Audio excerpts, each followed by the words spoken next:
O perispírito tem órgãos? Sim ou não? O que diz o Espiritismo? Na questão 254 de O Livro dos Espíritos, há essa seguinte pergunta: os espíritos sentem fadiga e necessidade de repouso? Ao que os espíritos então vão responder: não podem sentir a fadiga tal como a entendeis. Consequentemente, não precisam do repouso corpóreo, já que não possuem órgãos cujas forças devem ser reparadas. Contudo, o espírito repousa no sentido de não estar em constante atividade.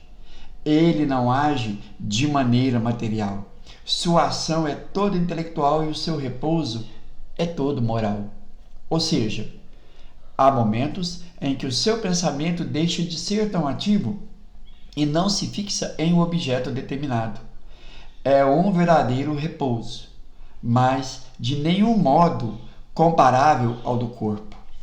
A espécie de fadiga que os espíritos podem experimentar está na razão de sua inferioridade, pois quanto mais elevados forem, de menos repouso necessitarão. Então, para nós aqui fica claro que o perispírito não tem órgãos e que a espécie de repouso que os espíritos experimentam não tem nada a ver com o repouso que nós entendemos aqui, pois os próprios espíritos vão dizer que está no campo intelectual, no pensamento. Eu vou trazer aqui como comparação, mas somente como uma comparação mesmo, a questão da meditação.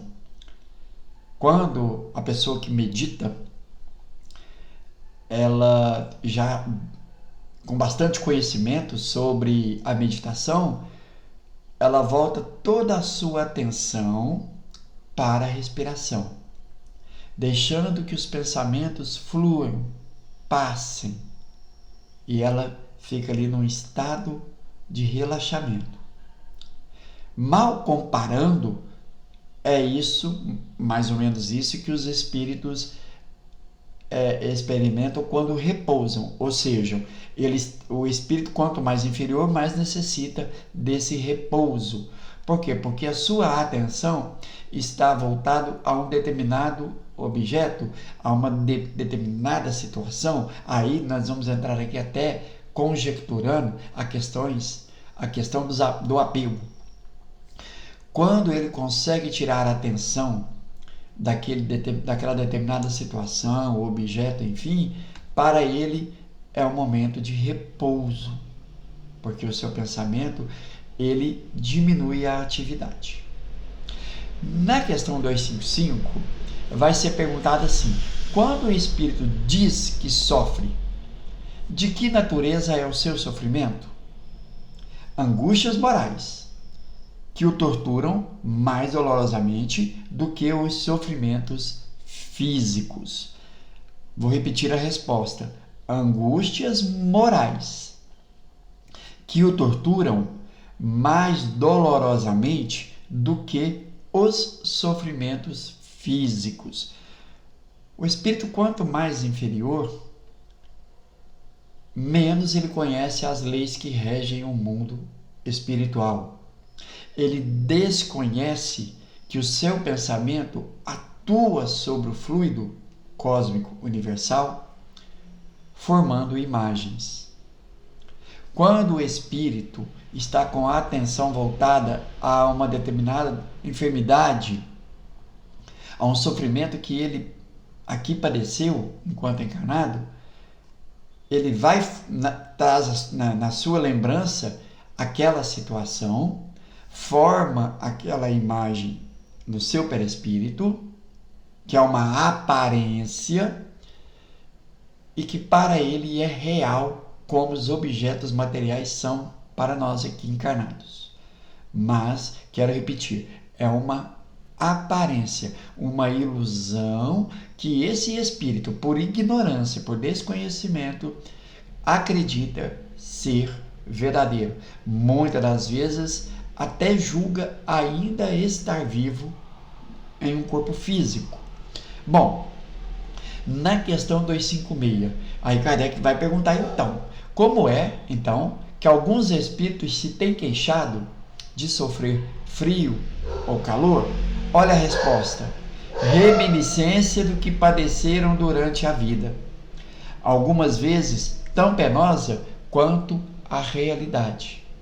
Frequentemente, é uma comparação que fazem, mediante a qual exprimem a sua situação, em falta de outra melhor.